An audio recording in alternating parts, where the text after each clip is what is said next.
PUA and UI could pay you thousands of dollars under a stimulus package, but will it be continued under a second stimulus program?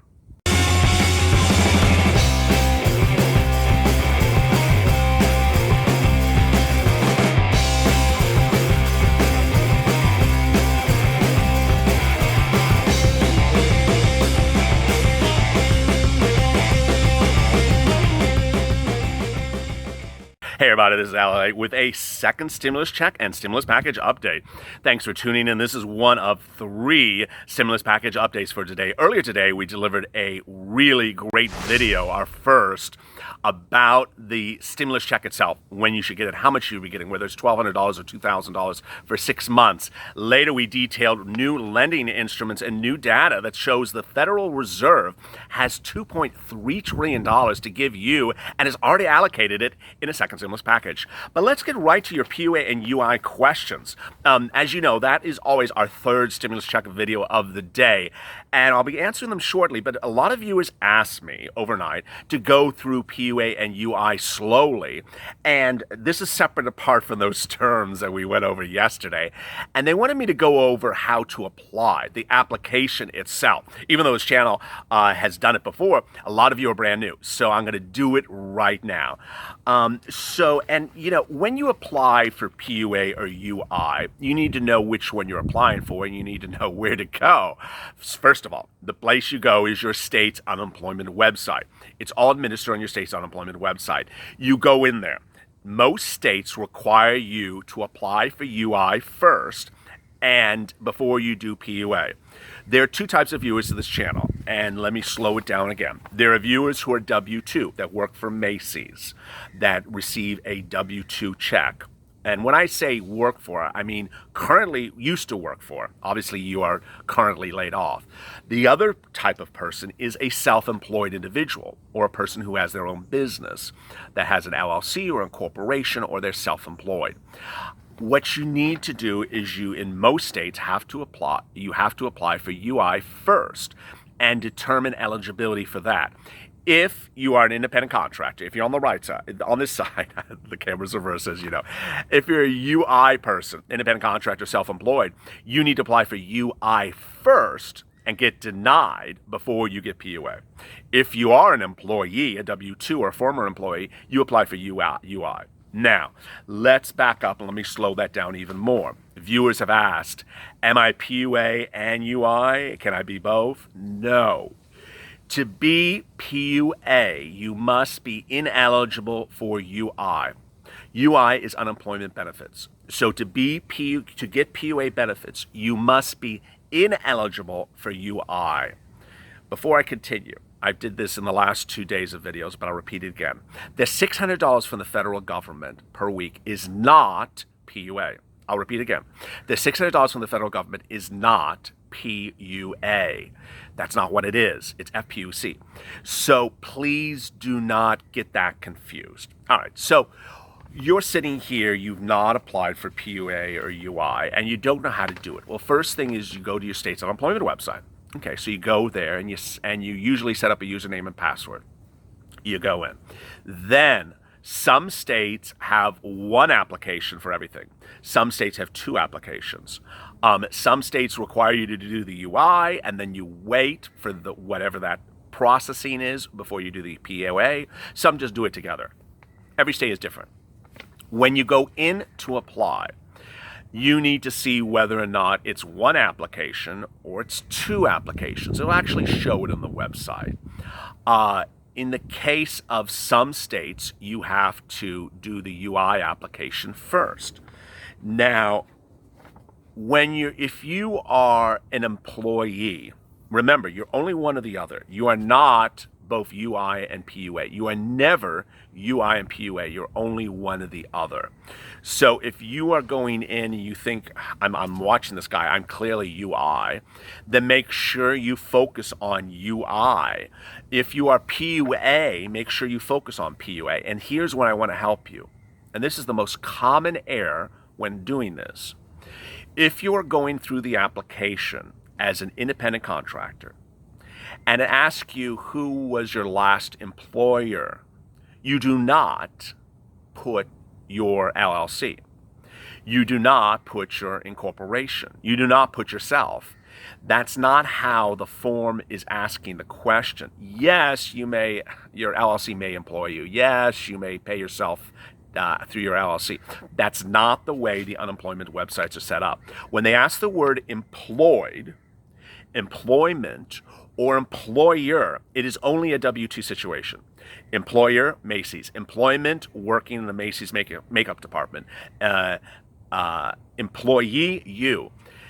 It is the word employer, employment, and employee has nothing to do with an independent contractor situation. So when you're going through the application questions and you're an independent contractor or self-employed and that asks who is your most recent employer, the answer is none. You did not have a recent employer. You are self-employed. What was your most recent place of employment? None. You were self-employed. How much have you sought employment in the last week? No, you are self-employed. So you need to focus on that. All right. So let's go to how the states sometimes phrase it, because the states are slightly different, but they're generally about the same. This is how New York phrases it. You should apply if you're unable to work as a result of the coronavirus pandemic, and any of the following apply to you. This is for PUA. Self-employed, independent contractor, working for an app-based business, gig worker, farmer, diagnosed with COVID-19 or have COVID-19 symptoms and are seeking a diagnosis, living with a household member who has been diagnosed with COVID-19, providing care for a family member diagnosed with COVID-19, providing primary caregiver for a child unable to attend school due to COVID-19, unable to reach place of employment due to COVID-19, scheduled new employment but cannot reach it because of COVID-19, major breadwinner of the house died from COVID-19, place of employment closed because of COVID-19, have insufficient work history and affected by COVID-19, or otherwise not qualified for regular or extended UI benefits and affected by COVID-19. You cannot get PUA if you can telework or are receiving paid sick leave. All right, so that's how New York phrases it. California. California goes through the words, and let me go to the last one, which is very important. I want you to listen carefully to this. This channel has been around, as you know, for 2 months, and we're coming up on our 2-month anniversary, the 25th. 10,000 viewers. I think we're reaching almost today, 1.6 million viewers. Yesterday, our biggest day of traffic and most viewers ever. So thank you for joining us. And the very first day I did this video, I went through PUA's eligibility terms, but I used California's language. And I want you to hear how California is a little bit different than how New York's website sounded that I just read to you. In California, which is EDD, it says you qualify for PUA if you are partially employed or because of COVID-19, which is very fascinating. So basically, let's say you're an accountant, and because of COVID-19, the lockdown order, you were able to get like 4 hours of work instead of your normal 40 hours of work, you qualify for PUA.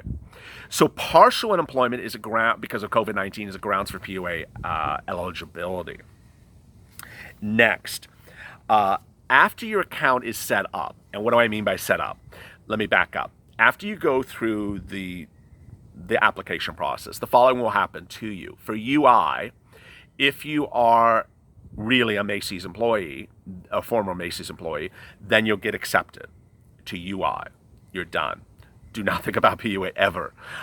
If you are an independent contractor and you apply to UI, you will hopefully get the denial. You're supposed to get a UI denial. Then you will apply for PUA and hopefully get an acceptance, get an approval.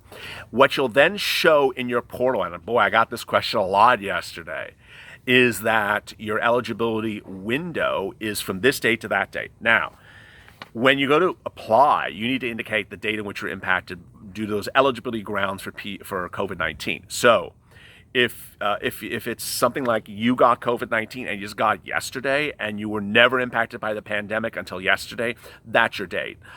If you were impacted by COVID-19 because of a lockdown on March 23rd is your date. What's important for you to know is that you don't mess up the date. So when you put that date in, It's really next to impossible to change it because these people aren't answering the phone. So viewers asked, hey, I applied yesterday and I put March 23rd, what's going to happen? You'll get retroactive benefits. It won't come necessarily right away, but you'll get retroactive benefits. Another person said, I applied yesterday, I put yesterday's date as my impact date.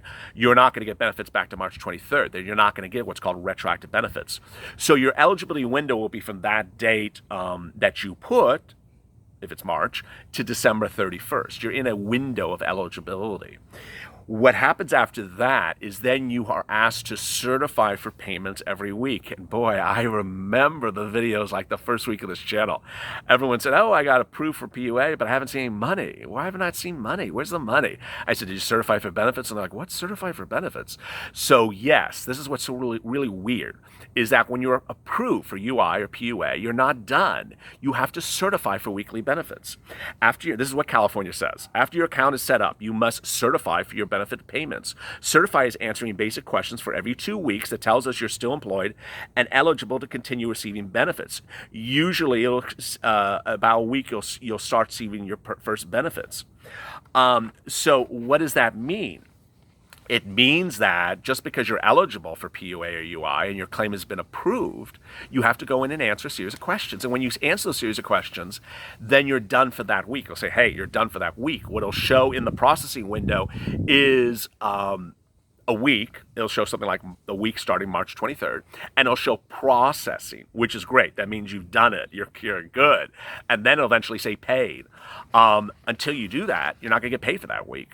Now, what it will show sometimes is the base level benefits of your state. Some states start at 137 a week, some start at 167. It'll show those base level benefits. That's what you're going to get paid per week. Some viewers will ask, where's the $600? It sometimes doesn't show the $600 in it. You're going to get the $600, but it sometimes just doesn't put it in there. Next, how much money you're going to get and when you're going to get the money. So if your date is back in March, you're going to get retroactive benefits. They'll come late. They'll take a while, but you're going to get that plus $600 per week. The $600 from the federal government, which is not PUA.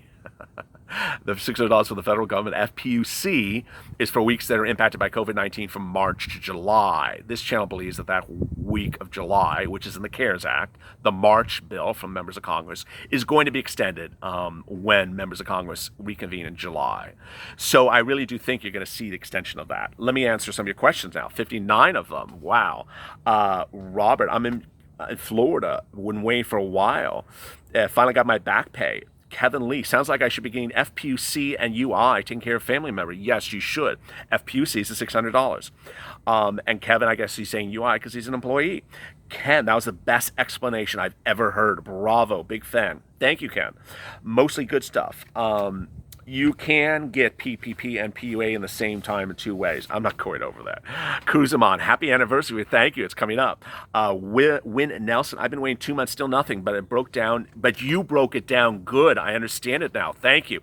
We've done 3 really comprehensive PUA videos. Yesterday and the day before. The day before, I separated the two. Yesterday, I went over the nuance of what's not $600 because everyone thinks $600 is PUA. It is not PUA. This video was to explain to you how to apply. If you want more videos on another part of it, tell me and I'll do it tomorrow. Or I'm going to do something else for tomorrow, but I'll be happy to do that for tomorrow. Win and Nelson, been waiting for 2 months, still nothing, but I understand now. Good, thank you. Darcy, please go through the application. I just did. Hopefully that helped. Pennsylvania does not require you to apply for PUI first. You do qualify for PUA if you're taking care of someone with COVID. Good. Rosie, EIDL grant, does EIDL grant count as income? I do not believe it does. I'm not positive. Mary O'Keefe, how long does it take to this is an EIDL question. Kathy, can you do a video going through all the questions on the different programs and benefits? Thank you. I couldn't because every state's form is different. So I can only go through the eligibility terms and how to do it generally. But if you have questions about your state, answer them. I'll be happy to help you. Patrick, my UI is about to expire in July. I got UI and FPUC, but my roommate got diagnosed for COVID. I also used to be an Uber driver. Is it possible to apply for PUA after my UI runs out? No. So you can't. most common question I get. Can I get PUA when I'm on UI? No. To get PUA, you must be ineligible for UI. Now, I think you're getting confused about your benefits. So your UI is expected to expire in July. Two things. God, FPEUC, I think it's called, or PEUC. I can never remember these acronyms.